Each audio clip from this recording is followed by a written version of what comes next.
tá? Muito obrigada, viu? Obrigada, viu, professora Zanella, doutora, muito obrigada pela sua participação. Pode falar. Boa tarde, colegas.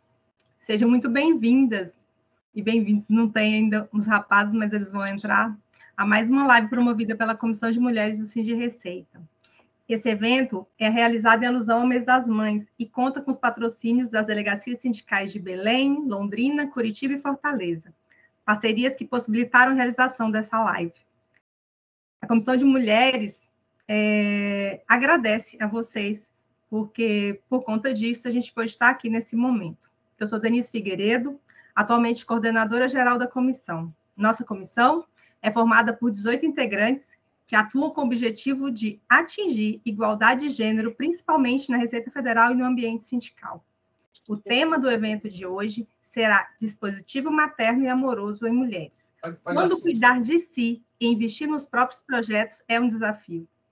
Para falar sobre o assunto, temos a satisfação de receber hoje ela, que, entre outros, é graduada em Psicologia e Filosofia, é doutora em Psicologia pela UNB e pós-doutora pela Unesp, coordenadora do Grupo de Pesquisa Saúde Mental e Gênero, Foco em Mulheres no CNPq, é orientadora de mestrado e doutorado no Programa de Pós-Graduação em Psicologia Clínica e Cultura da UNB, e também é autora de diversos artigos e livros no campo da saúde mental, gênero, interseccionalidades com raça e etnia.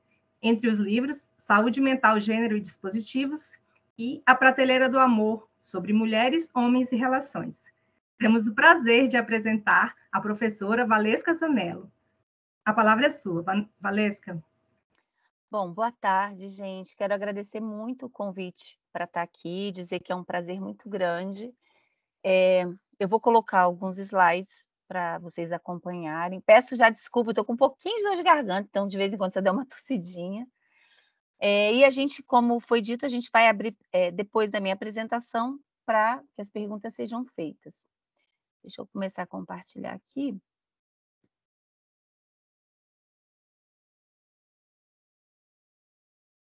Tá para ver? Sim? Sim, tá. Tá, então vamos lá.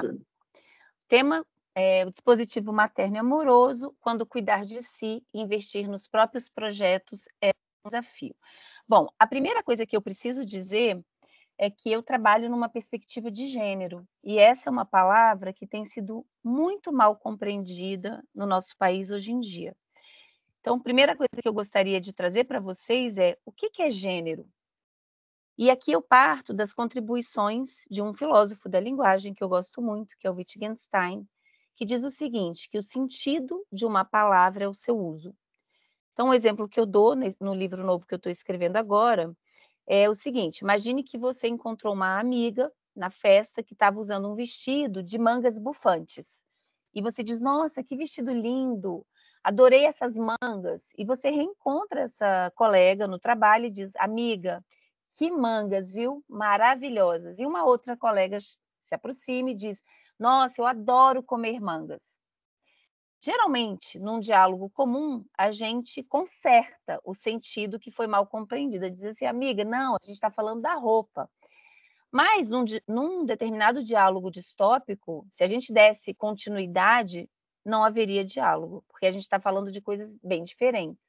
A palavra gênero, assim como outras palavras, tem sido compreendida em sentidos, em acepções diferentes. São elas, primeiro, a ideia de masculinidade e feminilidade, a ideia de orientação sexual e a ideia de identidade de gênero. São recortes e pautas diferentes que podem ter interseccionalidade entre si.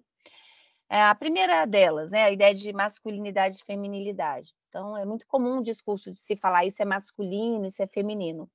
Eu trabalho nessa primeira acepção, mas sem reificar, sem coisificar a ideia de masculino e feminino. Eu acredito que existam habilidades, emoções, comportamentos que foram historicamente atribuídos ao sexo masculino ou ao sexo feminino.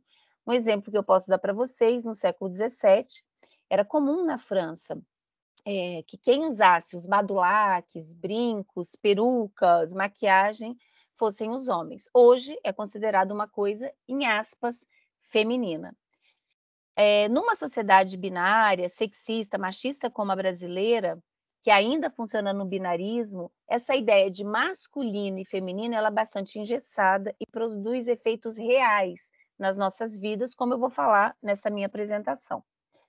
A segunda acepção, orientação sexual, diz respeito, então, a todas as discussões sobre homossexualidade, pansexualidade, bissexualidade, e a última diz, sobretudo, as discussões sobre transgeneridade. Então, quando existe uma prescrição de um determinado gênero, considerado masculino ou feminino, atribuído a um sexo, e não há o cumprimento disso, que deveria, em aspas, porque é prescrito pela sociedade, pela cultura. E por que é importante, a meu ver, separar essas acepções? Porque o que tem aparecido, eu pesquiso isso há 20 anos, nas pesquisas que a gente tem feito no meu grupo, é que subverter a orientação sexual não subverte os dispositivos de gênero. E nesse meu novo livro que eu estou escrevendo, subverter as identidades de gênero, de certa maneira, e em grande parte também não. Então, a gente precisa falar sobre isso. Eu trabalho, sobretudo, com o processo de socialização. O que a gente aprendeu no tornar-se pessoa, naquele bebê, naquele infant, naquele que não falava que a gente era, nesse ser de cultura. E a gente aprendeu dentro desse binarismo. Então, muitas das questões que a gente vai tratar aqui, tanto em termos comportamentais ou emocionais, têm a ver com essa aprendizagem através da socialização.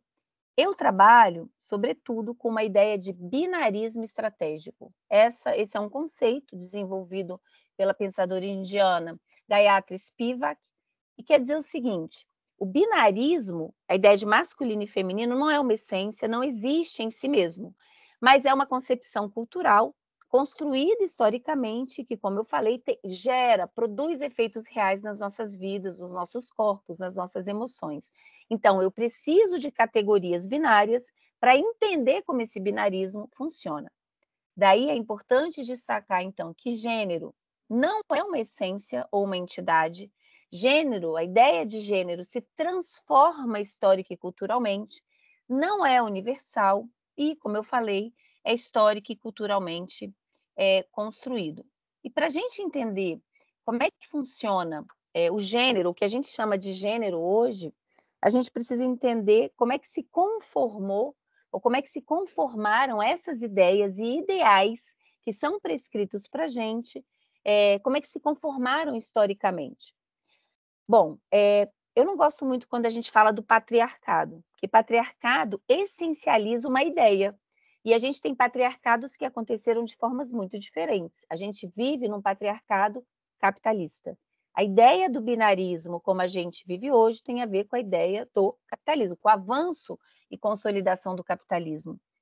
O capitalismo traz uma grande novidade para as sociedades ocidentais e ocidentalizadas no processo de colonização, que é uma ideia de mobilidade social. Então, até o capitalismo, até esse momento aí do século XVIII, a Europa vivia sobretudo no antigo regime. Então, o nascimento definia o seu destino. Se você era filho de plebeu, você ia ser eternamente plebeu. Se você era filho de aristocrata, ainda que pobre, você seria aristocrata. O capitalismo vem de uma ideia de mobilidade social e de igualdade para todos e não para todas. Isso é muito importante. É nesse momento também que se dá a Revolução Francesa. A Revolução Francesa é uma briga, sobretudo da burguesia, essa nova classe, para destruir essa ideia de que o nascimento define destino, ou seja, de mobilidade, porém incluindo os homens e excluindo as mulheres. E como é que isso é defendido? A ideia de igualdade somente para os homens se dá através da construção de uma natureza, e as mulheres estariam próximas a essa natureza. É nesse momento que se dá uma divisão entre o âmbito público e o âmbito privado. Os homens seriam os verdadeiros cidadãos ligados ao âmbito público, realizariam um verdadeiro trabalho digno de reconhecimento e remuneração, e as mulheres, pelo fato de serem capazes, pretensamente capazes de gestar, seriam relacionadas à reprodução e ao cuidado. Bom, é nesse momento, isso é muito importante dizer, que surge de maneira mais organizada a reivindicação das mulheres pelos direitos de igualdade. A ideia de igualdade nem sempre existiu na história e nas culturas, e sobretudo no Ocidente. Ela é uma invenção desse momento. E as mulheres utilizam, então, os argumentos dos próprios homens para dizer, olha, vocês estão sendo contraditórios, vocês estão usando uma ideia de igualdade, ou seja, que ninguém é definido pelo nascimento, né? O destino não é definido pelo nascimento, mas vocês estão definindo as mulheres pelo sexo que elas nasceram. É aí que começa todo um movimento, vamos colocar assim, de feministas pela luta pela igualdade. Bom, tem um autor que é muito importante para a gente entender essa passagem, e ela é importante da gente frisar aqui, porque é sobretudo através da ideia de maternidade que as mulheres são catapultadas para fora da ideia de igualdade, que é um autor chamado Tomás Laquer. Ele escreveu um livro que se chama Sexo e Gênero, dos Gregos a Freud, onde ele fez um trabalho de interpretação, de exegese, da forma de retratação dos órgãos reprodutores masculinos e femininos. E o que ele percebeu é que até o século XVIII, os órgãos reprodutores masculinos e femininos, a representação tinha como foco a semelhança e não a diferença. Então, esse é um exemplo de um órgão reprodutor feminino, retratado no século XVI, e é um pênis. E como é que é a explicação disso? Até o século XVIII, vigorou a teoria aristotélica. Aristóteles acreditava que mulheres eram homens inacabados, homens inferiores. Então, todos teriam o mesmo órgão reprodutor, mas o das mulheres seria embutido em função da gestação da mãe dessa mulher pela ausência de calor. Uma coisa importante, então, é que a partir exatamente desse momento de grandes mudanças econômicas e sociais, essa retratação ela muda. E órgãos reprodutores masculinos e femininos passam a ser retratados como sendo completamente diferentes. E o Tomás Laquer, ele se questiona. Em geral, as pessoas pensam, isso se deveu a um grande avanço da ciência. E ele é muito firme e peremptório em dizer, olha, pode até ter ocorrido isso, mas o fator mais importante são as mudanças sociais. O que está acontecendo nesse momento? Veja, o capitalismo, ele se baseia na divisão sexuada do trabalho. Como eu expliquei para vocês, os homens trabalhando no âmbito público e as mulheres no âmbito privado, em função da pretensa capacidade de gestar a proximidade com a natureza. Isso não seria um trabalho, isso seria uma vocação. É nesse momento que surge o discurso ideológico de instinto materno. E o Tomás Laquer, então, diz que, neste momento, certas diferenças físicas são tomadas para justificar as desigualdades sociais. Veja, diferença nós temos muitas, inclusive entre as mulheres. Tem mulheres de cabelo claro, mulheres de cabelo escuro, cabelo liso, cabelo encaracolado. Imagine que uma dessas diferenças fosse tomada para justificar desigualdades. A gente tem um outro fator que surge nesse momento, é o fator da racialização de pessoas não caucasianas, não brancas, não europeias. Então, é nesse momento que também surge o racismo como a gente conhece hoje. E aí é muito importante dizer que existe uma lógica muito parecida. Então, diferenças físicas são tomadas para justificar desigualdades sociais. Isso quer dizer que mulheres são entendidas como inferiores e pessoas não brancas também. Existe um livro muito interessante que foi lançado razoavelmente recentemente, que é da Oyeronke Oyomi, que se chama The Invention of Women, está traduzido como A Invenção da Mulher.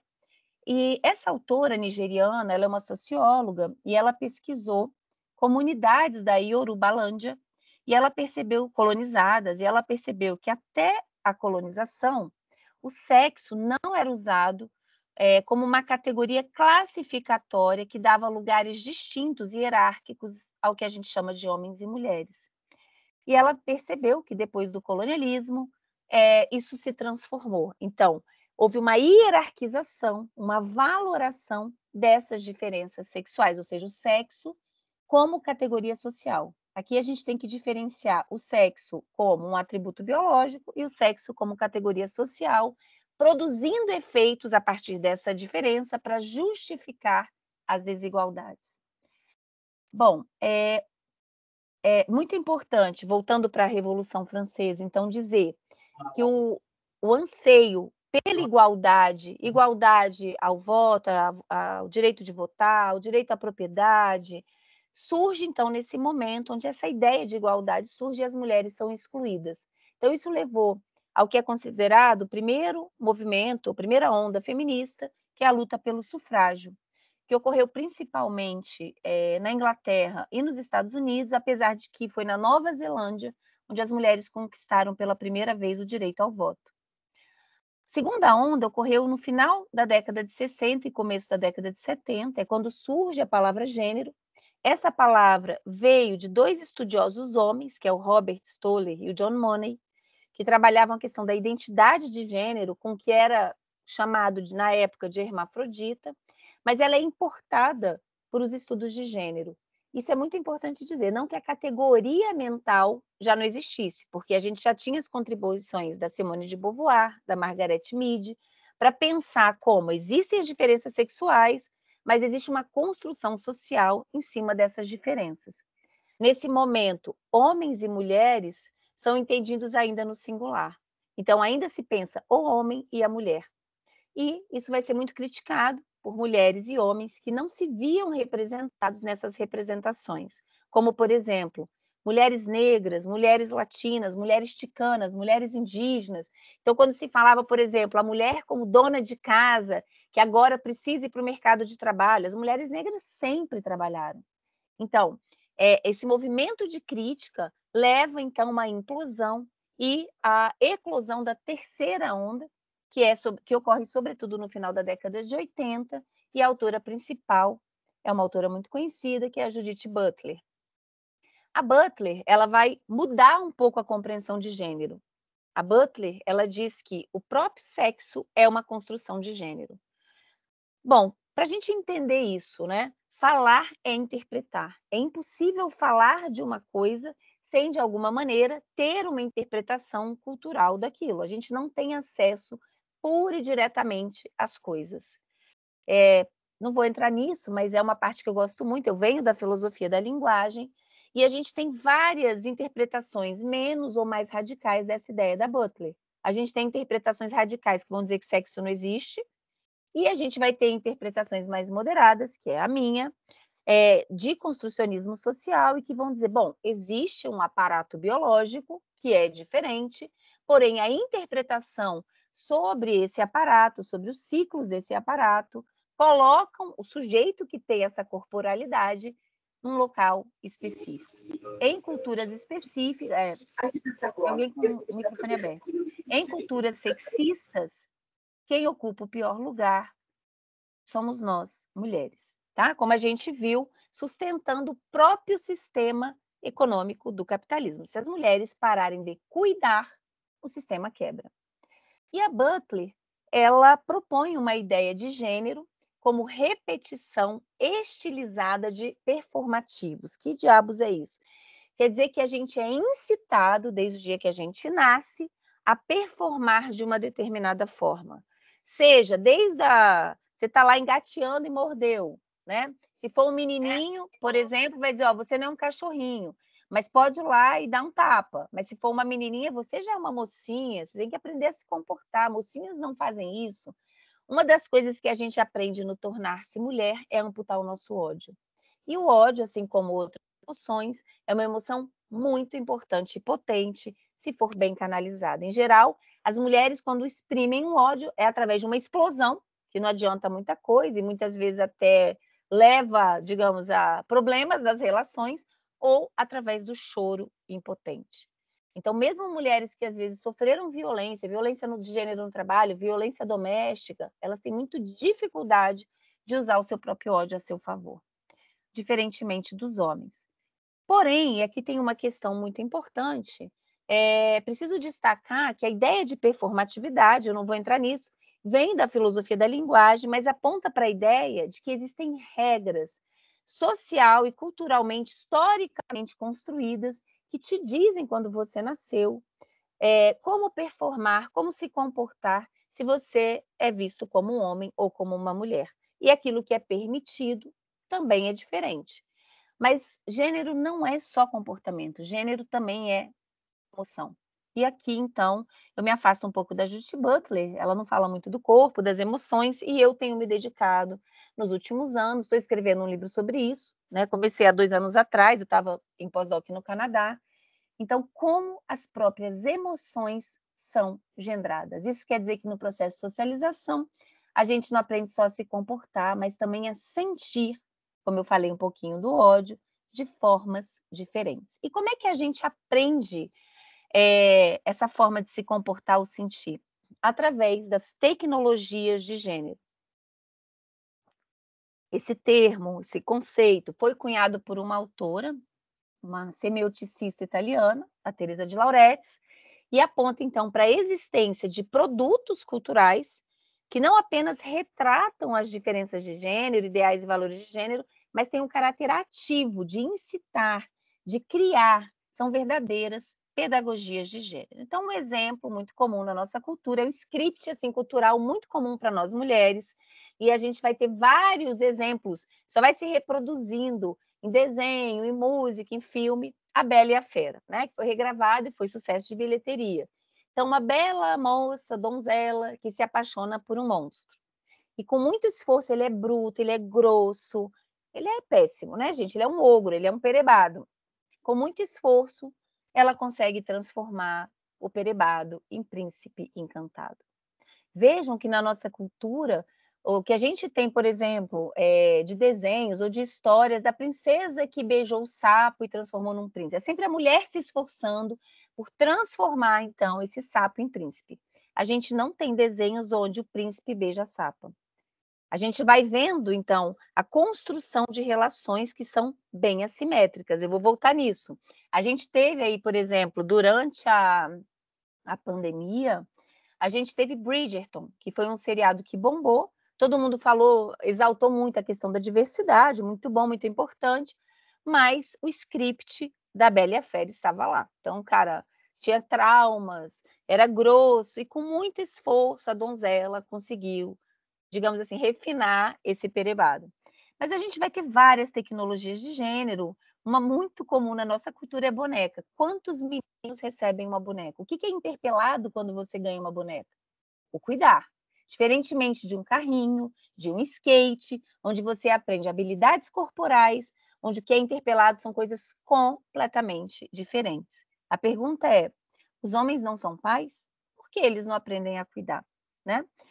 Outro exemplo aí de tecnologia de gênero, de desenhos, a Pequena Sereia. Eu sempre gosto de falar da Pequena Sereia, porque, enfim, sucesso total. A história, né, de uma sereia, uma menina linda, curiosa, que faz tudo o que dá na tenda. O pai diz assim, né, o rei lá do fundo do mar, não vai em tal lugar, ela vai a tal lugar, até ela conhecer um homem. E aí ela se torna uma bestada, coisa comum na vida das mulheres. E aí ela resolve barganhar com a Úrsula, a bruxa no fundo do mar, para ter um corpo de humana. E a bruxa, então, pede em troca a voz. Então, veja, 2 grandes pedagogias afetivas nesse desenho. Primeiro, o que a gente aprende como mulher? Que a coisa mais importante na vida de uma mulher é ter um homem. E se você quiser ter um homem, você precisa aprender a se calar. Vejam, Mulan. Mulan se fantasia de homem para ir para a guerra no lugar do pai, consegue fazer com que a guerra seja vencida, ganha maior condecoração do império, do imperador. Quando volta para a aldeia com uma medalha, a avó diz o seguinte: vai para a guerra e volta com uma medalha? Devia ter voltado com o marido. Vamos fazer uma analogia com o que acontece na vida das mulheres. Você pode ser aí alto cargo dentro da profissão de vocês. Mas se você estiver divorciada, solteira, provavelmente lá na ceia de Natal vão falar, mas nem o namoradinho, e o olhar é simples de pena. Deve ter um problema para estar encalhada na prateleira do amor. Vejam também que as tecnologias de gênero são as propagandas. A gente tem aí à direita propagandas de cerveja, que geralmente utilizam os nossos corpos. É uma cultura que promove a objetificação sexual das mulheres, é o que é chamado hoje de pornografia soft, que interpela nos homens um tipo de emocionalidade muito ruim, que é a capacidade de objetificação, de desumanização das mulheres, mas promove também como eu já vou falar, a auto-objetificação das mulheres. Uma coisa importante, voltando ao exemplo aí, quando a gente encontra amigas ou pessoas da nossa família, que nós, mulheres, também somos tecnologias de gênero umas para as outras. Então, esse exemplo muito comum, são duas amigas que não se veem há muito tempo, e aí uma delas diz, nossa, amiga, quanto tempo, que saudade, como você está? E ela está contando coisas da vida importantes para ela. Ótima, terminando a faculdade, fui promovida no trabalho, estou planejando uma viagem sozinha. Mas você casou, teve filhos? Aí ela, não. Aí ela diz, nossa, mas você é tão bonita, poderia, você é tão prendada, você é tão simpática, o que vocês quiserem, gente. Implícito, coitada, deve ter algum problema para estar encalhada. Então, as mulheres, em geral, solteiras, são entendidas na nossa cultura como mulheres preteridas, mulheres que não foram escolhidas, ou seja, não tendo protagonismo. Outros exemplos aí de tecnologias de gênero, a gente vê hoje nas mini influencers, né, nas redes sociais. Então, quando ela vai tirar uma foto, se ela faz aí símbolo de força, provavelmente não vai ser vaiada, não vai receber aplausos, mas se ela é coquete, faz maquiagem, skincare, ela recebe vários tipos de reforço.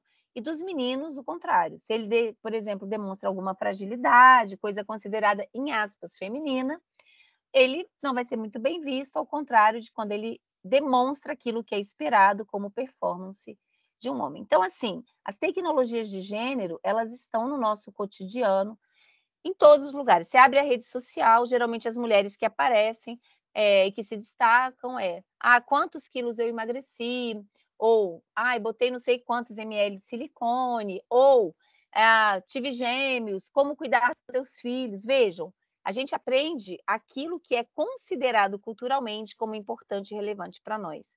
É diferente daquilo que é proposto e prescrito para os homens. Eu já fiz essa experiência de mudar o meu sexo nas redes sociais. E a propaganda, tudo que aparece para você, se modifica.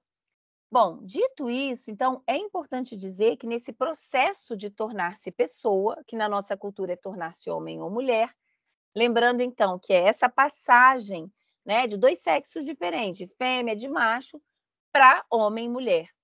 Então, para as mulheres, a gente tem, sobretudo, dois dispositivos nesse caminho privilegiado de subjetivação que foi historicamente construído, que são os dispositivos amoroso e materno, que vai ser a ênfase que eu vou falar aqui, e para os homens, o dispositivo da eficácia.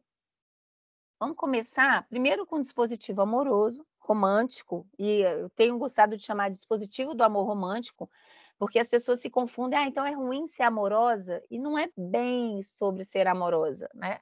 É o tipo de amor que a gente aprende e que é profundamente daninho, e que às vezes tem consequências desastrosas para nós mulheres. O dispositivo amoroso, ele aponta para uma terceirização da autoestima. Quer dizer o seguinte, que a gente aprende uma relação com a gente mesma, como mulher, mediada pelo olhar de um homem que nos escolhe. A gente aprende que a gente é desejável se tem algum homem nos desejando. Coisas comuns que a gente escuta. Nossa, até sair com os caras, deu match no Tinder, mas no outro dia ele não me ligou. Às vezes a mulher nem achou o homem interessante, mas ela se sente mal, que ele não continuou a desejando. E a autoestima vai lá para baixo. Então, tô feia, tô velha, tô gorda, enfim, tudo aquilo que é ligado ao ideal estético na nossa cultura. Se a minha autoestima depende, né, de um olhar que a mantenha, é a vulnerabilização total e o empoderamento, um excesso de poder a esse terceiro.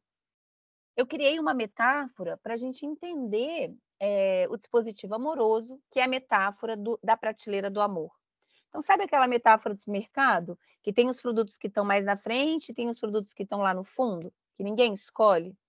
Essa prateleira, ela é mediada por um ideal estético, que é branco, louro, magro e jovem. Então, quanto mais distante desse ideal, mais objetificada, mais encalhada em aspas, menos vista como desejável afetivamente essa mulher, e mais ela é objetificada e desumanizada. É importante dizer que o dispositivo amoroso, então, ele ensina as mulheres a amar os homens e os homens a amarem muitas coisas. Ou seja, gente, é muito desequilibrado. A prateleira do amor constrói uma assimetria, onde as mulheres geralmente dão quase toda a energia para a relação e os homens, sei lá, dão 5%, 10%, e quem de nós recebe 15%, a gente acha que tirou a sorte grande. Eu sempre brinco, mas é uma brincadeira séria, que no Brasil, nós mulheres vivemos de migalhas de amor. Muito difícil quem não está nessa lógica. O dispositivo amoroso constrói um botão de vulnerabilização, que é o ser escolhido, é a chancela de sucesso da prateleira. E isso cria uma rivalidade entre as mulheres, porque ou eu quero brilhar mais que a coleguinha, né? Ou eu quero me destacar de alguma maneira. Uma coisa que a gente aprende também na prateleira é tratar o nosso corpo, né, e a beleza como um capital pessoal. Isso faz com que o Brasil seja um dos países que mais consome intervenções estéticas e produtos, vamos colocar assim, de beleza. Geralmente, isso é importante, os homens, então, são eleitos como avaliadores físico e moral das mulheres. Isso quer dizer que qualquer perebado, e quando eu digo perebado, não é só físico, pode ser qualquer área, tá? Pode ser o Bruno Goleiro, tá?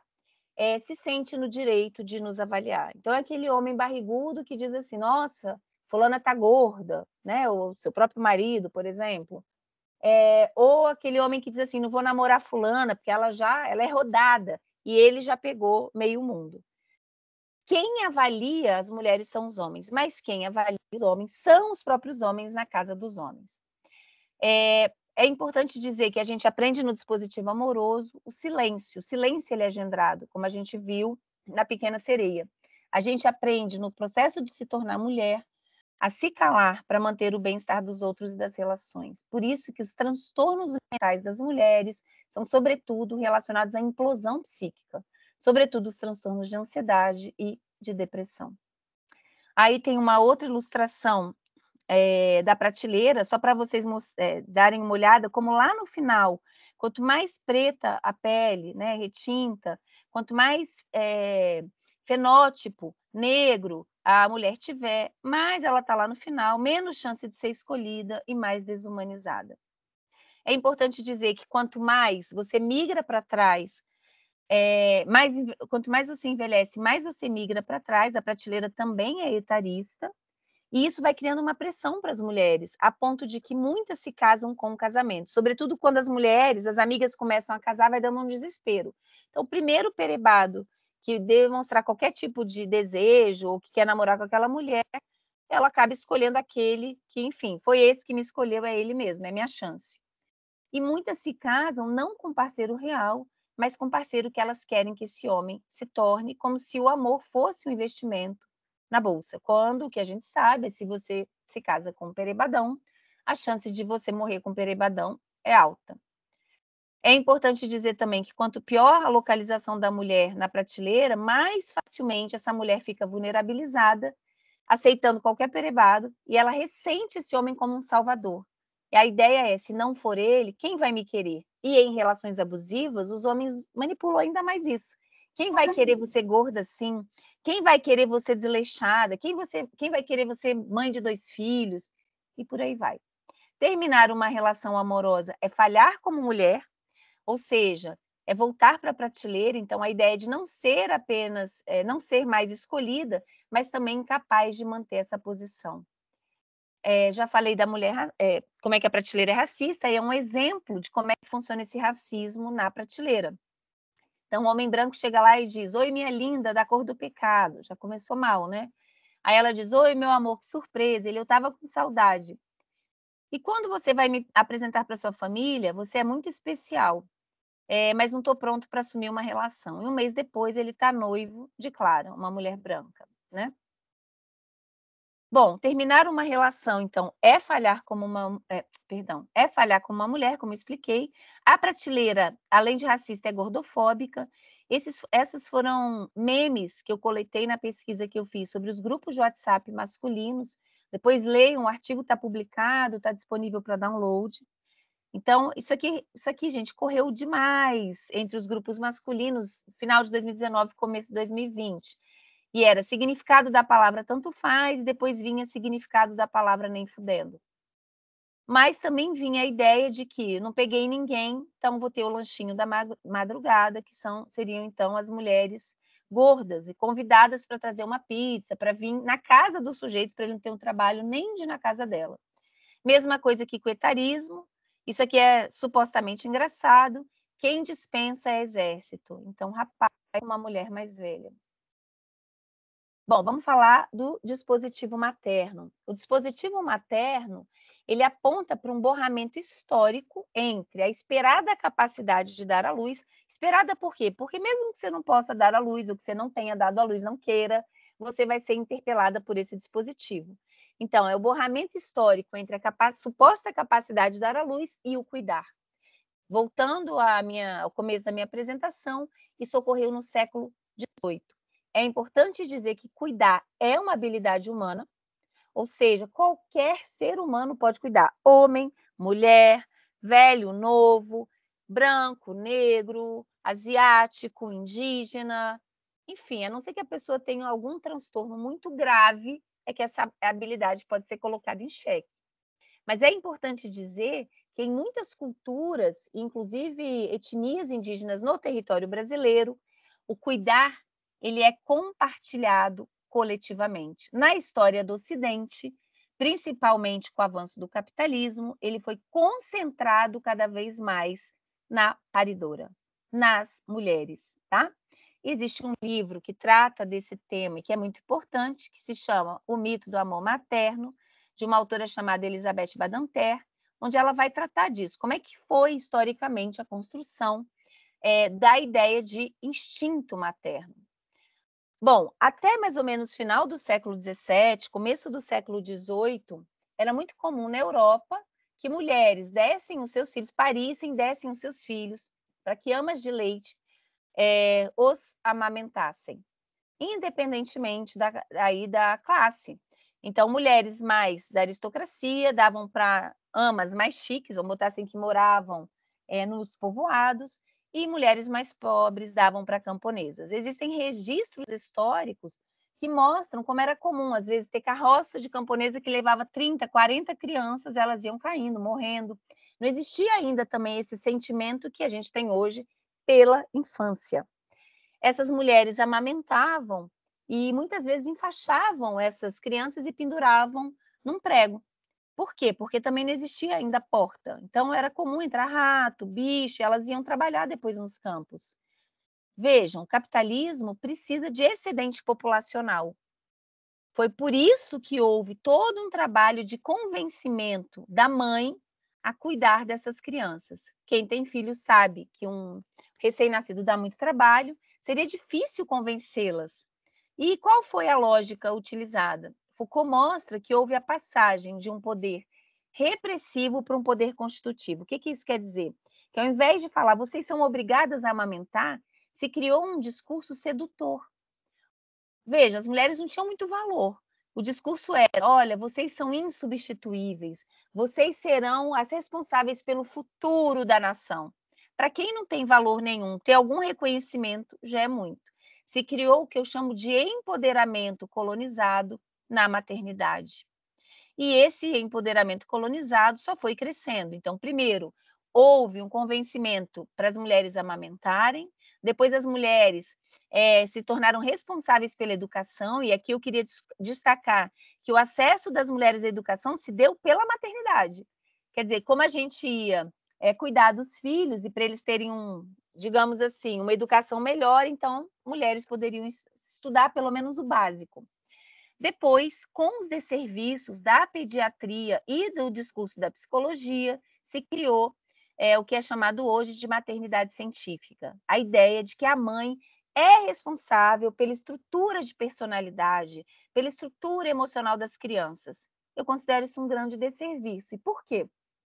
Quando a gente lê, existe uma autora, a Paula Kaplan, né? Quando a gente lê, que trabalha com isso, quando a gente lê os artigos em psicologia sobre psicopatologias da criança e tal, em geral, aquela pessoa que é responsabilizada é a mãe. Nunca perguntam pelos pais se o pai era violento, se o pai era ausente, até porque pai ausente no Ocidente é pleonasmo. né? Quando é que os pais são lembrados? Geralmente, ou quando eles fizeram algum abuso sexual, ou aqui no Brasil, quando eles fazem uso de droga na frente da criança. Isso mostra como aquilo que se espera da maternidade e da paternidade é completamente diferente. Todo esse aspecto histórico, então, construiu a ideia de culpa materna. Quando é que você sabe que o dispositivo materno está funcionando? Quando você se sente culpada. Eu tenho quase 30 anos de formada, eu nunca atendi uma mulher mãe que não se sentisse culpada. Quando ela cuida muito, ela acha que pode estar sendo intrusiva. Quando ela cuida menos do que ela acha que deveria, ela sente que está sendo ausente. Então, gente, não tem acerto. E vejam como a cultura culpabiliza essa mulher. Vamos supor que vocês tenham feito aí, quem é a mãe, o melhor que vocês puderam. E aí foram a melhor mãe que vocês deram conta. E daqui, sei lá, 10 anos, o filho de vocês entra na padaria, tem uma briga e mata uma pessoa. Geralmente, o que se pergunta é: mas como é que era a mãe dessa pessoa, né? Nossa, ela não deixou de trabalhar, ela botou numa creche. Geralmente é uma culpabilização das mães e um esquecimento ou invisibilização completo da paternidade dos pais. O ideal de maternidade no Ocidente é ligado, então, também à vinda da Igreja Católica, à ideia de Nossa Senhora, uma mulher que é totalmente abnegada. E a ideia, então, é de que a mulher some a função materna. Inclusive, é comum, quem é mãe aí de filhos pequenos, que elas percam muitas vezes até o nome. Então, ela vai na creche, não é o nome dela, é mãezinha. Mãezinha para cá, mãezinha para lá. Você vai numa festa, pergunta, mas com quem você deixou os seus filhos? Ou seja, parece que essa pessoa deixa de ser pessoa, como eu falei, para ser somente função. Então, tudo isso é ligado à conformação do dispositivo materno. O ápice dessa cobrança é a maternidade biológica, mas é importante dizer que não apenas. Não ter filhos, como eu não tenho, não te livra do dispositivo materno e da cobrança social a partir deste dispositivo. Um exemplo de tecnologia de gênero, né, de como é que essa maternidade é interpelada, mesmo na não maternidade biológica, é o filme Malévola, que muita gente achou subversivo e tal, mas é a história de uma mulher mal amada, que se sente amargurada a partir desse amor, né, traído, não correspondido, e que é curada pela maternidade. Prestem atenção nas propagandas, né, ainda mais nesse mês, de como é que a maternidade ela é totalmente idealizada. Não que a gente não possa usufruir da maternidade. Pode, mas ela também tem seus desafios e coisas bastante difíceis. Vejam um cartaz que foi amplamente utilizado pelo Ministério da Saúde, era uma campanha utilizando artistas famosos, né? Aí temos a Juliana Paes, e eu pergunto para quem é mãe. Quem aí estava amamentando desse jeito, sem olheira, cabelo arrumado, magra, feliz, sem insônia? Então, veja, se vende uma imagem idealizada, as mulheres olham para esse cartaz e pensam, tenho algum problema. A gente tem pouco espaço para falar da maternidade real, do mal-estar da maternidade, do arrependimento materno, inclusive até da depressão pós-parto. É importante destacar que a maternidade, ela interpela mulheres de modo diferente de como a paternidade interpela os homens. Então, esse é um desenho, uma imagem que está no meu livro, Saúde Mental, Gênero e Dispositivos, mostrando a diferença com humor, mas se pensar é bem triste, entre o pai e a mãe. Então, o título é Tentando Dormir. O que a mãe pensa? Eu não deveria ter deixado o bebê tanto tempo vendo TV ou com tablet. O que será que faço amanhã para o almoço? Por que tenho me sentido tão cansado ultimamente? Como assim, né, gente? Isso é o que eu mais escuto das mulheres. E quando você pede para as mulheres contarem o dia a dia delas, quando elas chegam na hora do almoço, eu já estou cansada e quero dormir. Então, a gente tem cada vez mais uma sobrecarga de funções de trabalho invisibilizado sobre as mulheres. Tenho que descobrir novas maneiras de estimular mais o bebê, para que tenha um melhor desenvolvimento cerebral. Porque se ele tiver qualquer dificuldade, a mãe vai se perguntar o que eu fiz de errado. É comum, inclusive, mulheres que têm filhos com deficiência falarem, nossa, eu não queria engravidar, agora estou sendo punida, por exemplo, né? preciso entrar na academia, até porque eu engordei, e se eu não emagrecer, o cara lá, meu maridão, vai me abandonar por outra que está melhor posicionada na prateleira. E aí, no final, sou uma péssima mãe. O que o pai pensa? Eu sou um pai maravilhoso.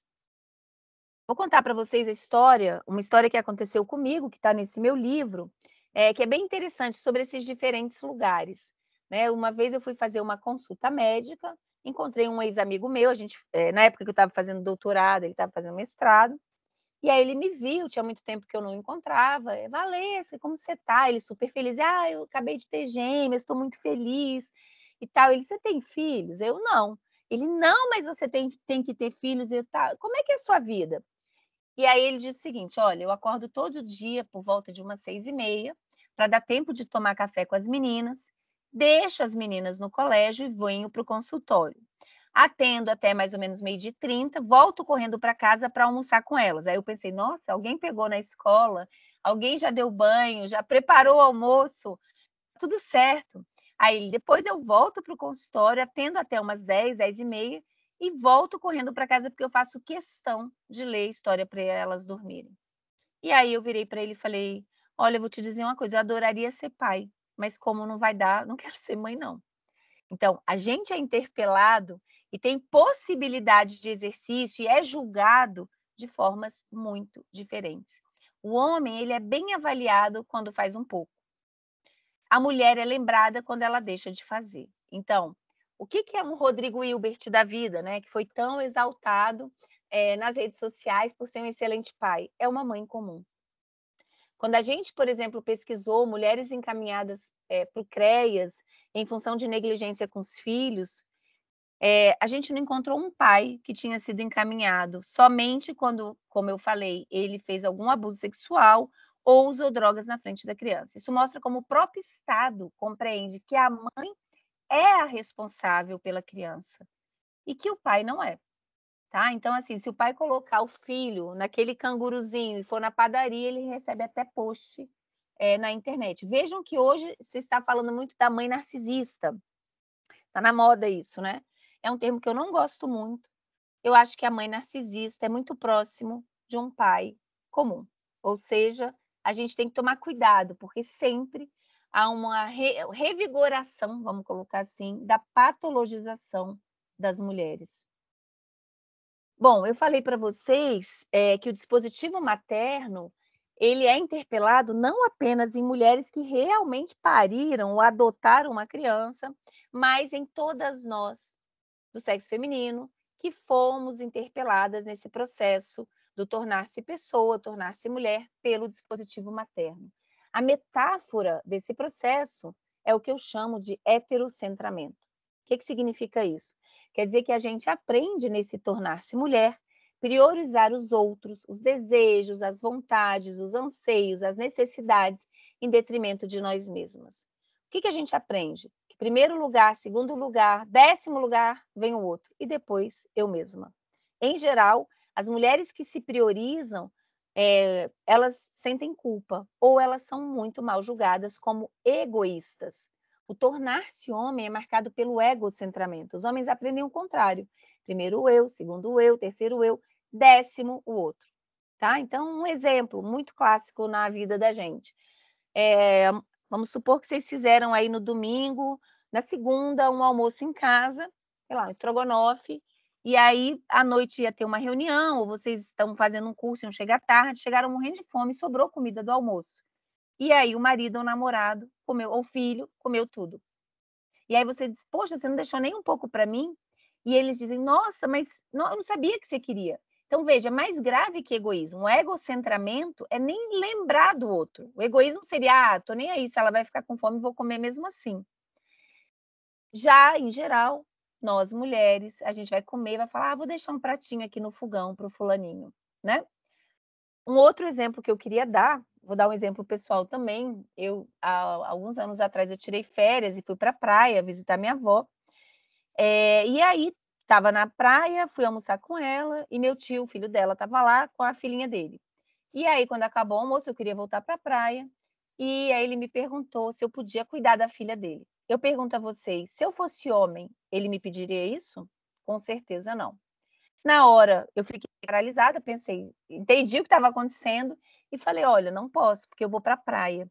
E minha avó me disse o seguinte: nossa, mas como assim? Não custa nada. E é o que sempre falam para gente. E eu pensei: custa muito, né? Eu tinha 10 dias de férias. Eu falei: não, olha, custa, eu quero ir para a praia. E aí ficou aquele mal-estar, tipo, nossa, bruxa malévola, nunca mais me pediram. Então, uma coisa que eu queria trazer para vocês, para as mulheres, é a nossa dificuldade de dizer não. E grande parte dessa dificuldade tem a ver com fazer um luto do olhar do outro, do espelho onde o olhar do outro nos coloca num lugar que reflete uma imagem da gente mesma que nos agrada. Então, tenham coragem de atravessar esse luto e esse espelho. Dizer não é importante e é libertador. Um outro exemplo aqui comum do dispositivo materno, de como ele é interpelado, é essa situação. Então, tem aí um menino e uma menina, eles estão jogando videogame, e aí a mãe diz: Maria, vem me ajudar a lavar a chuteira do seu irmão, ele tem jogo amanhã. Poderia ser: Maria, vem me ajudar a botar a mesa.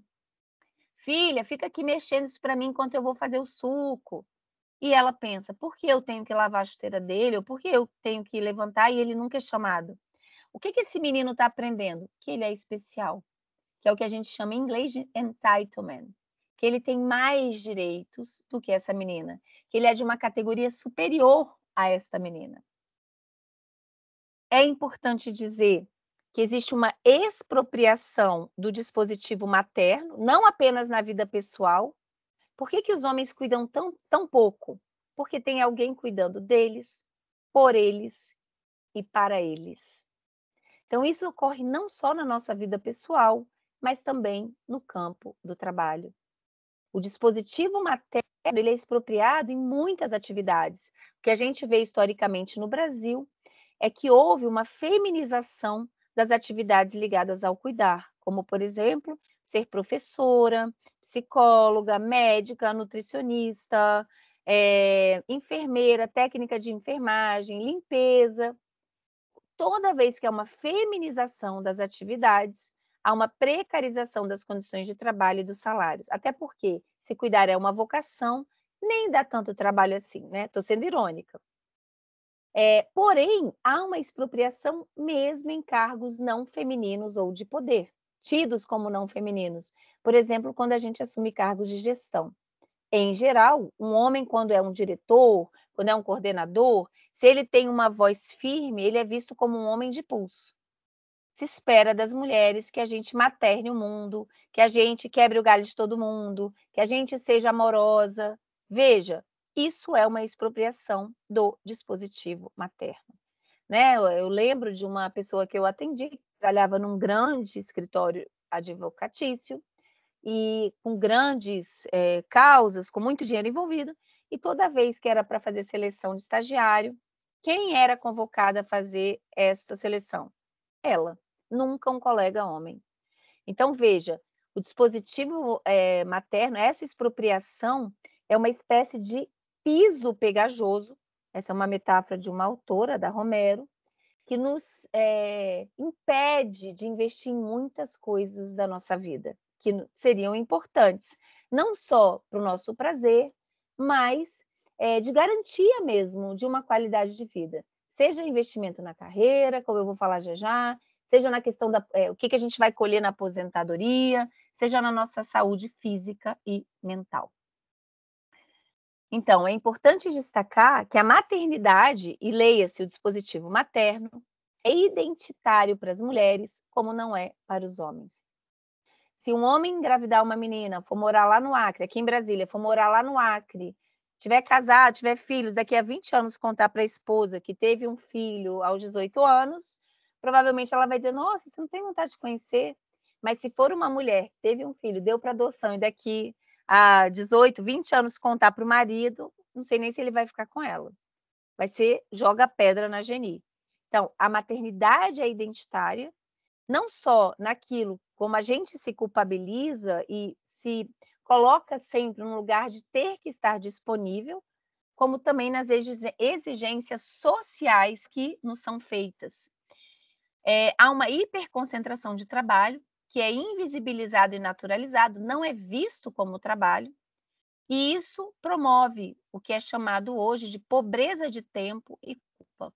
Essa pobreza de tempo, tem uma autora, uma juíza que trabalhou muito com isso, que é a Bárbara Ferrito, e quer dizer o seguinte: quando você fica ocupada no cuidar, falta tempo na sua vida para outras coisas. Se você sai do seu trabalho e precisa comprar o lanche, porque senão vocês não vão ter o que comer, e o seu marido pode ir para um happy hour ou pode ir para a academia, então está tendo uma expropriação do seu tempo, né? Se você precisa dar banho, cuidar da casa, até da logística, mesmo que você tenha dinheiro para terceirizar essas atividades, ainda fica concentrada a gestão mental nas mulheres, em geral. Falta tempo para você estudar para um concurso melhor, falta tempo para você se dedicar para um trabalho e ter uma promoção, e esse ganho financeiro nessa promoção iria reverter numa aposentadoria maior. Vejam, o nosso país será, muito em breve, um país de mulheres velhas, porque a gente vive muito mais. E a gente colhe, no final da vida, tudo aquilo que foi expropriado da gente como mulher. Ou seja, é profundamente injusto. E não temos leis que nos protejam, né? Só a aposentadoria antes. E a culpa? Toda vez que a gente fere essa prescrição de ter que estar disponível, de sempre priorizar o outro, em geral, a não ser mulheres que já estão trabalhando nesse letramento de gênero, a gente sente culpa. Isso, então, gera impactos na vida profissional, financeira, na carreira e na aposentadoria, impactos também na saúde mental. Então, precisamos falar do mal-estar na maternidade, pouco espaço para falar sobre isso, mas também o mal-estar do dispositivo materno e repensar outras maternidades possíveis e outros modos de ser mulher para a gente. Preciso destacar, isso aqui é muito importante, que homens lucram com dispositivos amoroso e materno das mulheres. Eu vou mostrar um desenho já, que eu acho que ilustra isso. Uma pergunta para a gente se fazer é: quem abdica de quê? Em geral, nós mulheres enfrentamos uma encruzilhada entre a vida pessoal e profissional.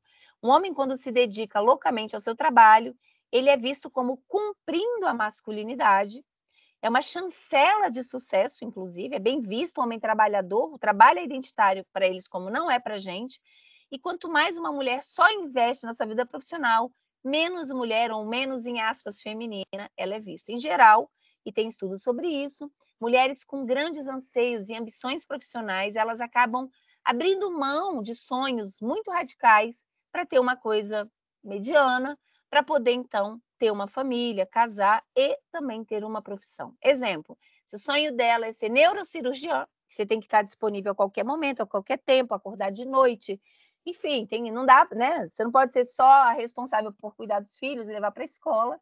Muitas acabam, por exemplo, sendo dermatologistas, tá? Não abrem mão da medicina, mas abrem mão do sonho de serem neurocirurgiãs. Isso acontece em muitos campos. Um exemplo aí, então, a mulher diz: nossa,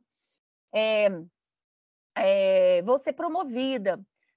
Peraí, você foi promovida, dizem para ela, o chefe, mas isso vai diminuir meu tempo com a família. Aí o cara: você foi promovido, ele: amor, na segunda-feira começo num novo cargo e não poderei mais buscar as crianças na escola, ou seja, se vire.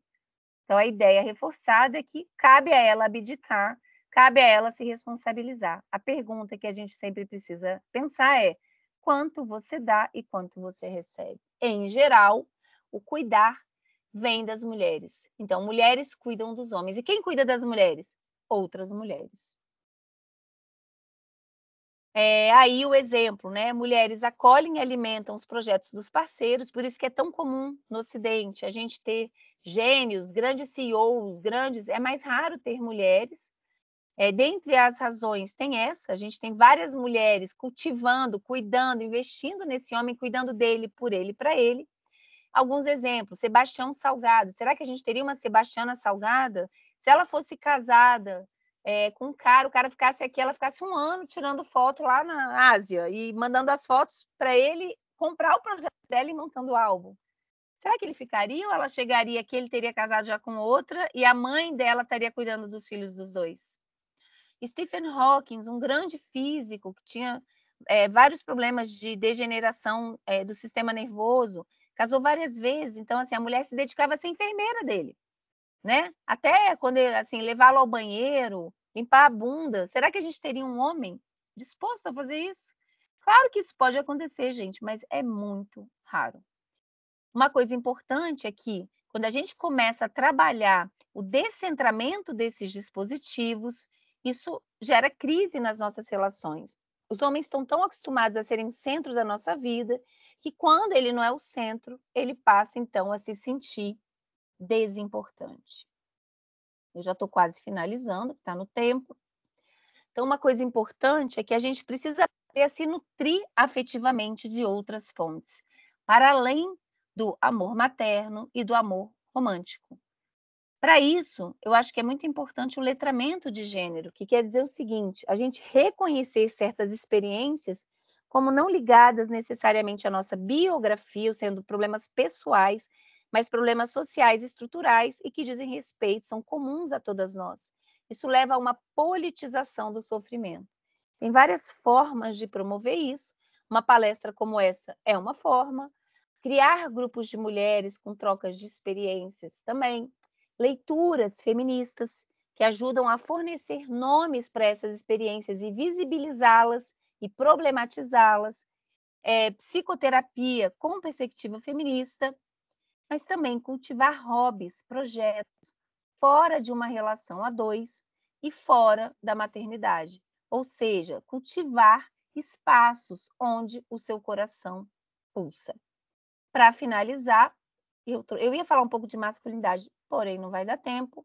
Então, aqui são os livros, para quem tiver interesse de entender um pouco mais sobre os dispositivos, inclusive sobre as masculinidades, o capítulo é bem grande, desse livro aqui, Saúde Mental, Gênero e Dispositivos. E tem também o livro de bolso, que é baseado nesse livro, Saúde Mental, Gênero e Dispositivos. É um livro que dá para ler em 1h30, está bem didático, é um livro introdutório, é bom para dar para, sei lá, filha, avó, amiga que não tem letramento nenhum. E embaixo a gente tem um jogo de baralhos, que foi desenvolvido por mim, pela professora Lígia Feitosa, da UFSC. Foi um trabalho de 2 anos e meio, validado em Tá mudo para mim. em escolas de 5... Vocês estão me ouvindo? Estamos. Tá. Em escolas de 5 estados brasileiros. Então, é para adolescentes e jovens adultos a partir de 14, 15 anos. Bom, era isso. Aqui está o meu contato, aqui também está o meu endereço no Instagram. E é isso, acho que a gente pode abrir para as perguntas. Valesca, obrigada. Pode retirar. Assim, excelente, né? A gente fica com um nó na mente.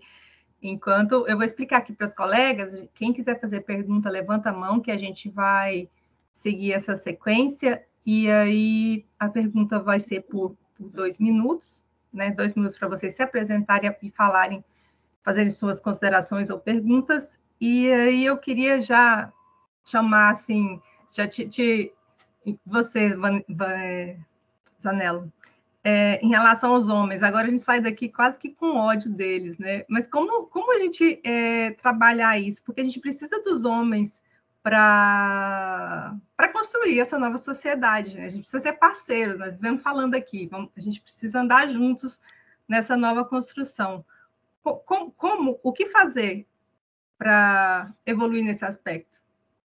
Então, olha só, a gente tem conflitos de interesses. Perder prestígio é muito ruim, gente. Então, não pensem que vocês vão pegar na mão e vão transformar. Não irão.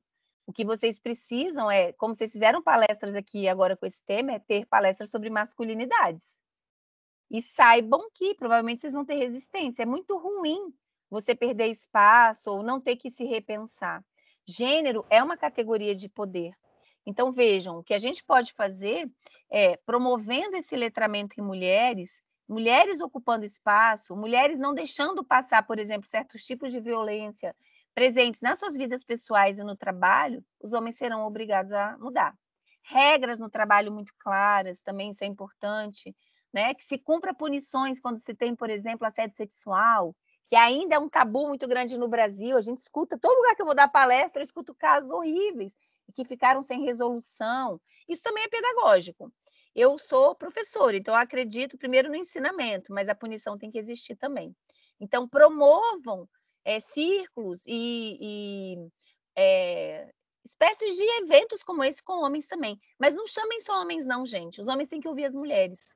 Porque geralmente homem, quando vai dar palestra para homem, é muito bonzinho, sabe? Eu acho que eles têm que ouvir um pouco mulheres. É como a gente falar de racismo e convidar gente branca. Eu acho que tem que convidar pessoas negras para falar sobre racismo, né? E a gente aprender.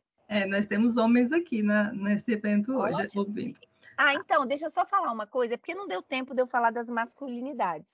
Mas, assim, vocês homens, vocês têm um papel muito importante, que não é o palanque. O homem gosta, né, de ser foco, de ter o poder.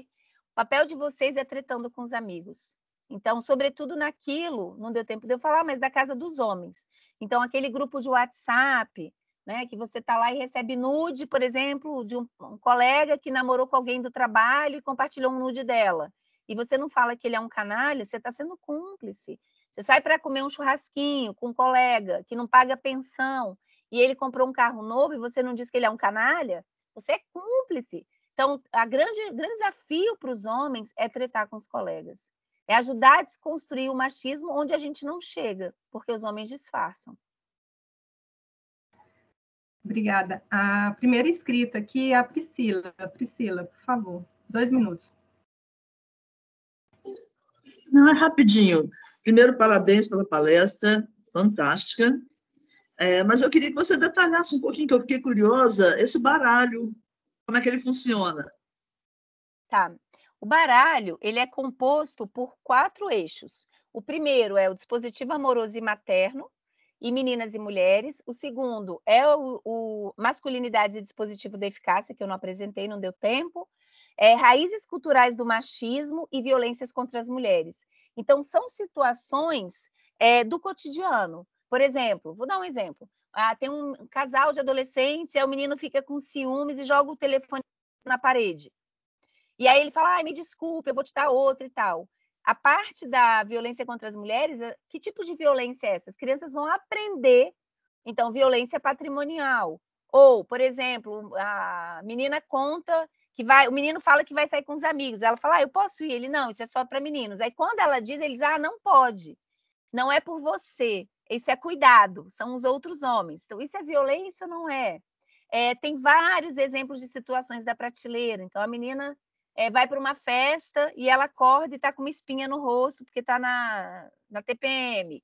E aí ela não quer ir porque vai encontrar com crush. Aquela coisa de adolescente, muito a questão da estética. Tem um exemplo de uma menina negra, onde a gente fez a intersecção entre gênero e racismo. Então, são situações, Priscila, do cotidiano.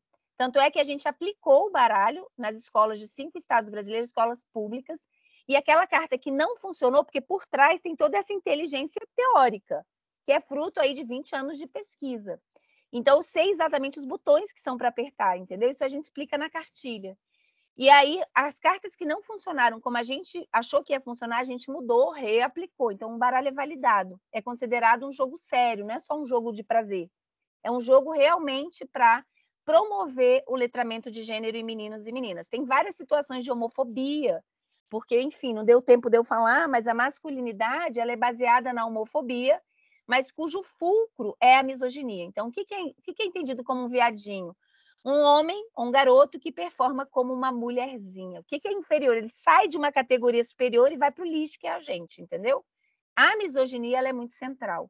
Então, tem várias situações onde ele se destaca, ele quer falar um poema, e todo mundo fica, lá vai o bichinho, a boiolinha. E aí, quais são os comandos do jogo? Tem representação, tem divisão da turma e discussão, então é bem dinâmico. E você pode, por exemplo, se você estiver numa turma, e vamos supor que está aparecendo muitos meninos julgando as meninas, e eles fazem isso, dão notas, fazem classificação.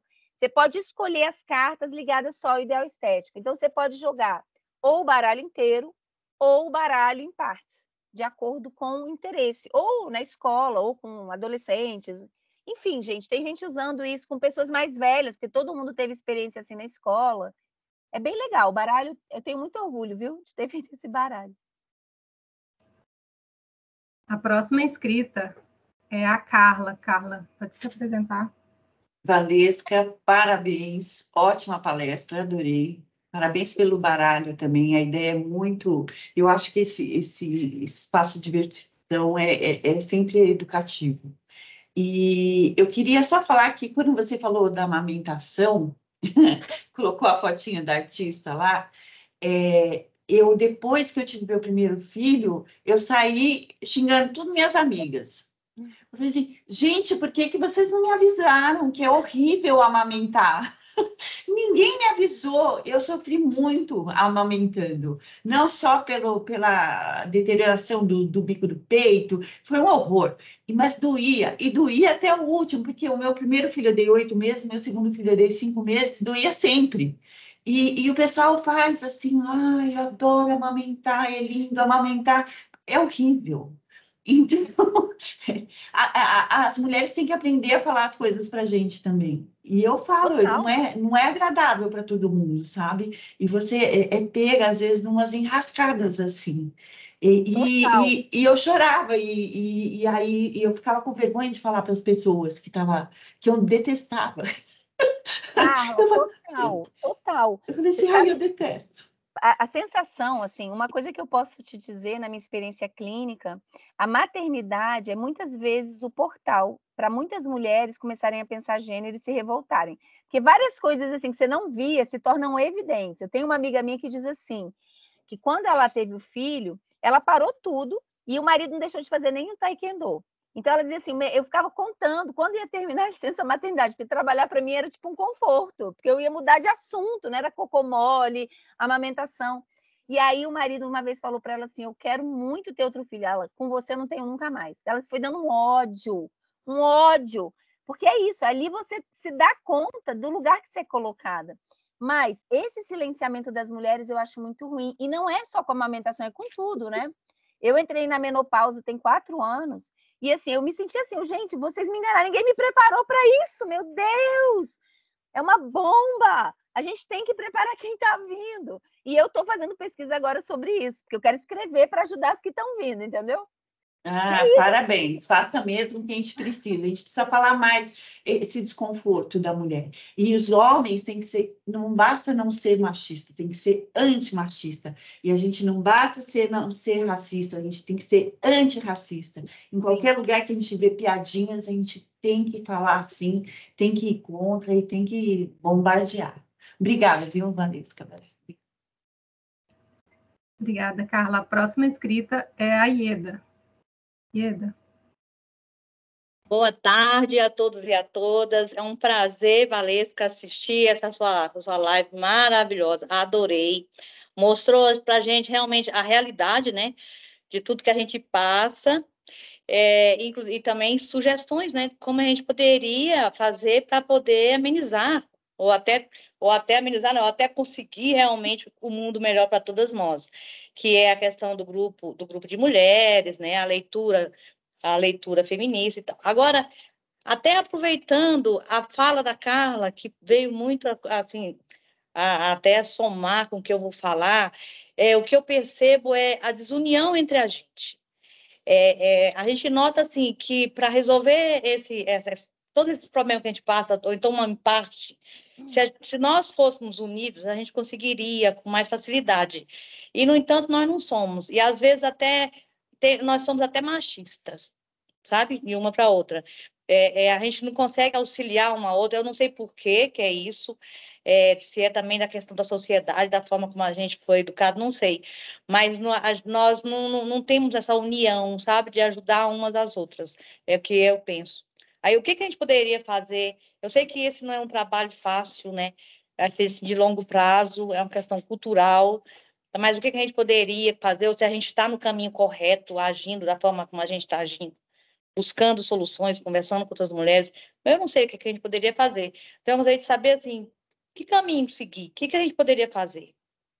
Obrigada, viu? Eu não sei se eu vou conseguir te dar um caminho. É uma pergunta complexa, até porque teria que fazer um estudo na instituição para ver como é que comparece essa rivalidade. Mas veja, Mulheres reproduzem o machismo porque a gente não é filho de repolho, a gente aprendeu isso, mas quem lucra com o machismo são os homens. Isso é muito importante. Da mesma maneira que pessoas negras reproduzem o racismo. Pode reproduzir, mas quem lucra somos nós brancos. Então, assim, é muito difícil romper a rivalidade. A gente viu que ela é importante, inclusive na prateleira.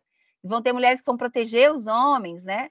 O primeiro passo é promover o letramento de gênero. Então, acho que essa atividade ela é importante. Promover discussões assim entre vocês é fundamental, tá? É importante dizer que o dispositivo materno das mulheres geralmente é dado para os homens. A gente tem mais dificuldade de disponibilizar o nosso dispositivo materno para outras mulheres. Então, é uma coisa que eu sempre falo: comecem a amar mulheres, a admirar mulheres, a ler mulheres. Criar grupos de mulheres é um passo interessante. Você começa a enxergar a outra mulher, essa sua colega, de uma outra forma.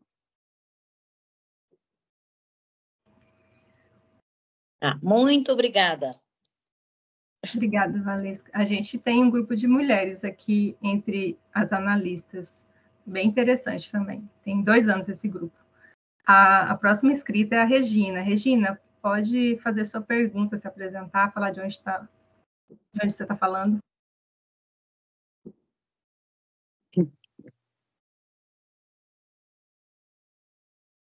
Acho que ela não ouviu, será? Nós não estamos te ouvindo.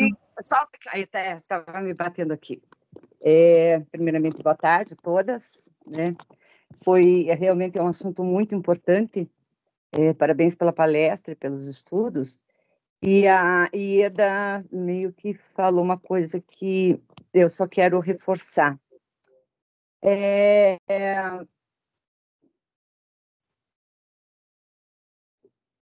As mulheres, nós mulheres, temos, porque a maioria, pelo menos as que eu conheço, elas não conseguem reconhecer o machismo e nem o assédio. Né? Então, é visto assim, mas isso é normal, né? É assim mesmo. Então, é isso que a gente não pode aceitar, né? E se a gente vê uma colega que está sendo vítima, né, desse tipo de coisa, principalmente o machismo, né, dentro de casa, seja por parte de filho, de neto, de marido, irmão, quem quer que seja, eu acho que nós temos obrigação de chegar e alertar, né? E quanto mais, assim, trazer para esse universo de discussão, né? E porque eu acho que isso daí a minha mãe, ela era assim, quando os genros iam lavar uma louça, né, do almoço que a gente fez, ela ficava extremamente incomodada, mesmo depois de ter feito todo o almoço, ela ficava extremamente incomodada dos genros estarem lavando a louça e ela sentada. Né? Então, esse é um machismo assim, que as mulheres têm. Elas não se permitem ficar sossegada e descansar, né? E ver os outros fazerem uma tarefa que supostamente é dela. Então, assim, o que eu só queria que, né, você já falou bastante, e até na resposta que você deu para a Ieda já meio que me contemplou um pouco, né? Porque é bem isso, né? Nós temos que lutar, principalmente com o machismo que nós mulheres temos. Porque aí já está meio caminho andado. A partir do momento que a gente conseguir reconhecer que estamos sendo vítimas de machismo e o assédio, né, mesmo moral, sexual, eu acho que a gente já dá um passo bem grande. Eu queria, se você quiser reforçar mais, né, Valesca, sobre esse assunto, se você... Eu acho que você trouxe vários... Eu acho que você trouxe vários elementos. Né? Eu acho que você trouxe vários elementos, Regina, mas assim, tem 2 coisas. Uma é a questão das violências que ocorrem dentro da instituição. Eu tenho uma palestra que é só sobre isso, então eu nem falei dessas violências. É difícil você reconhecer se não tem nome, por isso que o letramento é importante. Né? Existe nome, é uma categoria isso. E aí, conhecendo isso, é muito importante que nós, mulheres, que a gente se junte, porque é muito difícil quando você é vítima de violência no seu trabalho, que você reagir. Lembra que a raiva é amputada? Em geral, a gente chora, aí depois a gente devia ter falado isso. Mas se a gente, como grupo de mulheres, a gente age, vem cá, você percebeu que você está cortando ela direto? Está fazendo aí um interrupting? Pô, cara, deixa ela acabar de falar a ideia dela. Ou, essa ideia não foi sua, você só está repetindo o que ela falou. Então, para quem está fora é mais fácil. Se a gente for como enxame, como grupo, a chance da gente conseguir uma maior eficácia é grande. Então, eu acho que esse é um ponto. E o outro é que não é um desafio nosso. A gente não pode pessoalizar. A gente tem que pensar em grupo de forma estrutural. Porque, por exemplo, vamos supor, Regina, que você fale assim, quer saber? Vou dar um exemplo. Natal. Quem é que geralmente faz a ceia, cuida, compra as coisas, está mais cansada no dia? São as mulheres. Eu sempre falo isso para as mulheres. Experimentem na ceia de Natal, falar assim, vai ser um ano as mulheres, um ano os homens. Mas deixa uma pizza congelada no freezer. Vocês têm que aguentar isso. De chegar, não ter ceia, tá uma porcaria e comer pizza.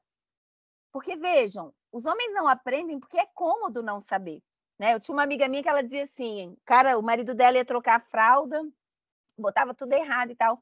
Aí ela ficava com raiva, eu falei para ela, amiga, deixa. Porque o primeiro cocô que ele fizer e a criança se borrar inteirinha, ele vai ter que dar banho e botar a fralda de novo. Você acha que um homem que sabe ligar, tipo, como é que é o nome daquele negócio que fica gravando, gente? Esqueci, que filma, sabe? Aquele helicópterozinho. Esqueci o nome, eu não sou muito tecnológica. Drone. Você acha que uma pessoa que sabe mexer num drone não sabe trocar uma fralda? É falta de interesse. E não deu outra. Ela fez isso, a criança se borrou toda. Ele ficou pau da vida, teve que dar banho. Hoje é o melhor trocador de fralda. Deixem os homens aprenderem, se haverem com a consequência. Então, por exemplo, saiba disso, que seu marido, se você não fizer a ceia do Natal, ele vai falar, porra, agora essa é a novidade, tá feminazi, tá rebelde, vai ficar com raiva, vai fazer tratamento de silêncio com você, que é uma das principais formas que os homens punem as mulheres. Ele não fala nada, mas ele fica um mês sem falar contigo. Sabe, com aquela cara, me desculpem, cara de bunda? Nós, mulheres, evitamos fazer um monte de coisa para evitar a cara de bunda, porque é um saco estar do lado de uma pessoa cara de bunda. Então, assim, você deixa de fazer, sei lá, de botar aquela roupa que ele tem ciúmes. A gente está poupando os homens o tempo inteiro. Quando ele estiver com a cara de bunda, você fala, vai lá para a televisão, que você não está aguentando essa cara de bunda, fazer o que dá prazer. Sair com as suas amigas, ir para o cinema. Então, veja, a gente precisa se reinventar, mas deixar os homens terem que se haver com as suas próprias inabilidades, assim, muitos adultos disfuncionais, né? Nós finalizou, né, Regina? Temos mais 2 pessoas com as mãos levantadas. A próxima pessoa a perguntar, abrir o microfone, é a Fernanda. Por favor, Fernanda. Boa tarde. Estão me ouvindo? Agora sim. Boa tarde. Nossa, adorei a palestra, maravilhosa. E aí eu queria, porque quando você apresentou o slide dos memes, você falou de um artigo. E depois você falou do uso do baralho em 5 escolas. Isso que você falou é uma grande verdade. Oi? Só complementando aqui. Eu queria saber o nome do artigo, porque eu fiquei muito interessada. Quando eu me formei, né, meu TCC foi com escolas.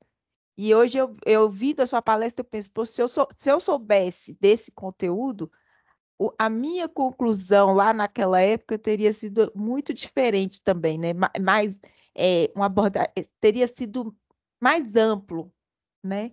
Eu queria saber o nome se virou um estudo, como é que chama e se tem como a gente ter acesso.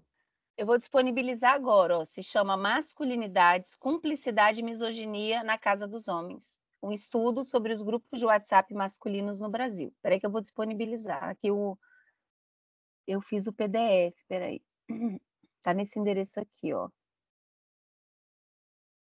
Deixa eu aqui botar o chat, espera aí. Tá abrindo.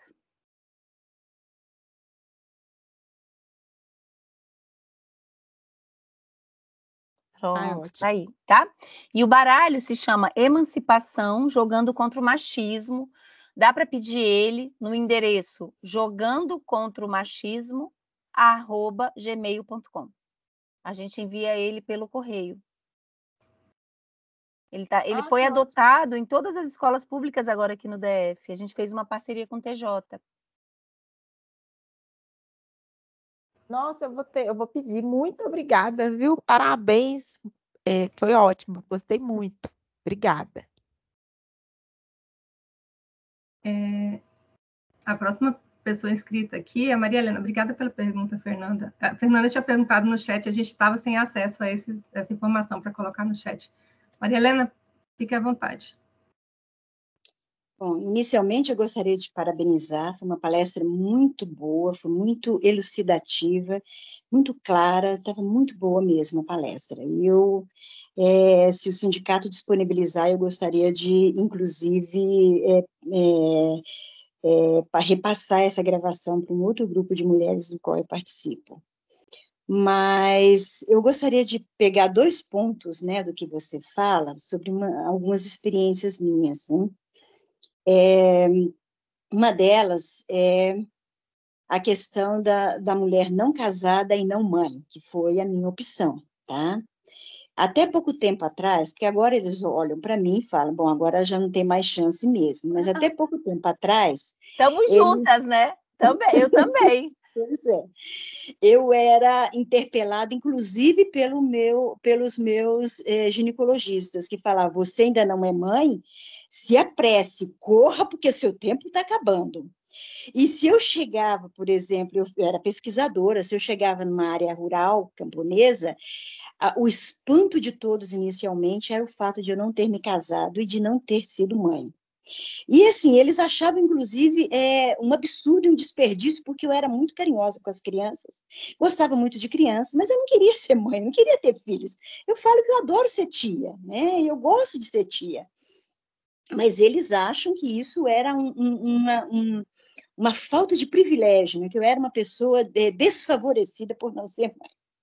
Bom, essa foi uma experiência que eu gostaria de compartilhar. A outra se deu no Marrocos. Visitando Marrocos, a gente estava com um guia, né? Eu não ouso entrar num país islâmico sozinha, tá? A gente estava com um guia, inclusive, de língua espanhola. E esse guia chegou, tinha umas crianças pedindo dinheiro, né? Pedindo euro, e ele chegou para a gente e falou, perdoem, porque essas crianças, as mamães, não estão cuidando dessas crianças. Aí eu falei, e os papais? Os papais estão trabalhando para poder sustentar. Eu falei assim, então não estão trabalhando tão bem, porque se as crianças estão pedindo é porque o dinheiro não está chegando em casa. Então, essa é uma coisa, assim, ele ficou espantadíssimo, quase, ele só não me bateu porque eu era uma turista e estava ali, né, numa condição, assim, privilegiada, mas se eu fosse uma outra mulher, provavelmente ele me bateria. Essa é uma coisa que a gente precisa confrontar, sabe? Porque tem uma ideia na sociedade de que o homem é um mantenedor, né? Que é aquela divisão clássica do trabalho. O homem é o mantenedor e a mulher é a cuidadora. Só que hoje eles não dão conta mais de manter a casa, eles não conseguem manter a casa. E a mulher está sendo a mantenedora e a cuidadora, né? Cuidadora deles, inclusive. Então, assim, eles têm que começar a receber sabe assim, essas verdades na cara, para eles começarem a repensar o papel deles na fila do pão, sabe? Porque se eles hoje não são capazes nem de manter a casa, por que eles acham que eles têm que ser cuidados? Eu acho que isso é uma coisa que a gente precisa começar a questioná-los agora, sabe? A pressionar. Né? E é algo que as mulheres ainda não conseguiram ainda fazer. Parece que elas têm medo de envergonhá-los, de mexer com a honra deles. Eu tenho uma amiga e ela tem que ter, né, Maria Helena? O Brasil, como 5º país do feminicídio, então, assim, eu estudo os xingamentos presentes nas relações violentas. Tudo aquilo que mexe identitariamente com o homem torna ele muito mais violento. Então, realmente, muitas mulheres não falam o que pensam com medo de apanharem, de serem mortas. E tem que ter medo, porque o Brasil, realmente, as masculinidades estão bem adoecidas. Então, isso é verdade, isso é verdade. Bom, mas aí eu concluo aí, tá? Eu acho que esse é o tipo de coisa que nós precisamos montar uma estratégia para deixá-los envergonhados e mostrar a eles qual é o verdadeiro lugar deles. Eu não sei como fazer isso. Talvez a gente fizesse isso, não a mulher dele fazendo, mas a gente de fora fazendo. Porque eles não vão poder meter a mão na nossa cara. Sim, talvez também promover esse letramento para que as mulheres se responsabilizem menos por essa atividade de cuidado e que os homens aprendam a cuidar. Porque, assim, eu acho que essa é uma questão importante, né? Que o IBGE mostrou em 2018, é que as mulheres avançaram no campo do trabalho fora de casa, mas essa tarefa do cuidar e a tarefa doméstica continua concentrada nas mulheres em todas as classes sociais. Então, é transversal, né? E aí a sobrecarga, né, Valesca, que a gente está vivendo das mulheres com duplas e triplas jornadas e o adoecimento mental, porque ninguém suporta tanta responsabilidade. Sim. E essa é uma preocupação que a gente precisa falar a respeito, justamente essa questão, né? A mulher está trabalhando fora, mas também está cuidando da casa e cuidando dos filhos e cuidando do marido, continua nesse... E mesmo quando ela não tem marido e tem filhos, aí se acredita que ela tem que estar disponível, então, que ela pode trabalhar até mais tarde, que se tem que fazer um relatório final de semana, é ela que tem que fazer. Se a irmã é casada, não tem que deixar os filhos, ela tem que estar disponível. Então, ela nunca é dona dela mesma, do tempo dela. Aí, ó, só uma coisa, para Maria Helena, eu postei aí uma pesquisa que a gente fez sobre mulheres que não querem ter filhos, lá no meu grupo, e está publicado nesse artigo. Então, tem o link e o título, Não Tenho Filhos e Não Quero, questões subjetivas implicadas na opção pela não maternidade. Inclusive, lá apareceu o papel da ginecologista cobrando, tá? Então, leia que eu acho que você vai curtir. Tá certo, obrigada. E até as mulheres que não quiseram ter filhos para cuidar dos pais ou de qualquer outras pessoas, elas são as primeiras, né? Que acham que ela está disponível. Exatamente. Eu acho que a gente está chegando aqui no fim do nosso evento. A Valesca, desde o ano passado, que a gente queria muito, sabe? Tentava que ela comparecesse aqui e falasse para a gente. Então, estamos muito felizes que nós conseguimos. Naquela época, você estava fazendo seu pós-doc no Canadá, então não foi possível. Mas, assim, eu vi que as pessoas gostaram bastante, tem muitos comentários no chat, sabe? E a gente vai disponibilizar esse material no YouTube do nosso sindicato para que as pessoas possam acessar, mais pessoas assistirem isso aqui, porque pelo horário, às vezes tem pessoas que estão trabalhando e não conseguiram entrar. Então, eu te agradeço, Valesca, agradeço todas as pessoas que participaram, as colegas da comissão que organizaram também, participaram na organização, e os nossos patrocinadores, que foram eles, né? Denise, desculpa, tem uma perguntinha lá no site, eu esqueci de falar, desculpa. Pode perguntar, Carla, você está... Então, quem está perguntando é a colega Tânara, de Belém do Pará, e ela fala assim, é comum verificar a diferença com que os homens e mulheres são tratados na discordância. Há um certo nível de misoginia. Há um certo nível de misoginia, é uma pergunta. O tom de voz aumenta e até mesmo uma certa agressividade na fala, vindo de homens a maior parte das vezes, mas também de mulheres. É tudo pergunta, viu? Eu li tudo errado. Mas ela fala assim, que essas respostas, né, como nós somos respondidas, com um grau de agressividade muito grande, isso existe no nosso meio sindical. A Tânara mesmo já foi muitas vezes ofendida publicamente, assim, de graça. Então, com certeza. Gente, é o objeto de receptáculo do ódio, tanto é que, por exemplo, vamos fazer uma analogia. Por que a Lei Maria da Penha protege a mulher lésbica? Porque uma mulher pode lucrar também com dispositivo amoroso e materno ou destilar ódio em cima de outra mulher que está vulnerabilizada em função dos dispositivos. Então, assim, principalmente relações de trabalho são relações de poder. Então, com certeza. Em geral, as pessoas falam com as mulheres de um jeito que não falariam se fosse um homem. Seja uma mulher falando ou um homem. Mas, geralmente, os homens ainda são piores, eu acho. Como a gente tem que se portar nesse caso? Gente, o ideal é que o grupo reaja, não a mulher. Quando você recebe ódio, lembra, em geral, nossa violência, nosso ódio, ele não é bem canalizado, a gente não aprendeu isso desde pequeno, a gente não é socializado, a gente suprime.